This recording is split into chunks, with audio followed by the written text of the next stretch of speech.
G'day and welcome to day 8. We're talking sleep.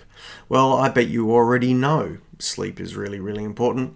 It almost underpins diet and exercise, and it wouldn't be unreasonable to say that if you had the choice between good diet, good exercise and good sleep, you would probably pick good sleep as the most important thing to focus on, and you've probably had that from your own experiences.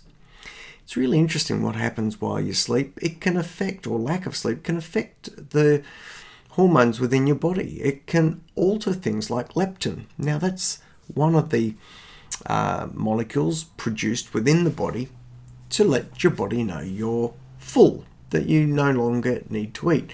But the body also produces a molecule called ghrelin.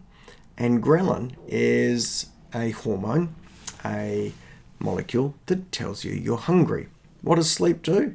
Well, reduces your leptin so you don't feel as full and increases your ghrelin so you're hungry. I bet you've had a late night, got up the next day and been aware of the munchies, really. We really do think that sleep has an enormous impact on mental health, and anyone who's had any degree of stress or anxiety in their day, it's almost a circle that goes round and round. If you are stressed, you won't sleep well. If you haven't slept well, you're at greater risk of being stressed. So this is a spiral that can really be problematic.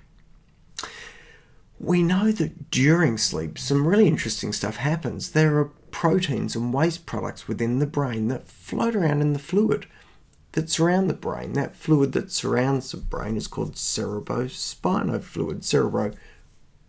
Pertaining to brain, spinal fluid, suggesting that it goes all the way up and down the nervous system, and of course it's fluid. Well, there are proteins, and in fact specific proteins, which could point towards increased risk of amyloid, and these are cleared through special mechanisms only while we sleep. One of the really important things to remember is if you do deprive yourself of sleep early on in a week, then you can never truly catch that sleep up by sleeping in over the weekend. You've lost some of that opportunity forever. Well, what are the things you can do to make sure you do sleep well and, look after yourself as best as possible? Well, things like having a regular schedule and going to bed at the same sort of time is a really good idea. Trying to be in sync with daylight hours is useful. Personally, I tend to have darker lights in my bedroom. So we've got a special red light that we put on before we go to bed. Avoiding heavy meals and too much alcohol before you go to sleep is a good idea as well. Alcohol does impact sleep. You think it helps you get to sleep, but it reduces the quality of your sleep. There's heaps of information about sleep. Check out some of our extra resources and make sure that tonight you get a good sleep.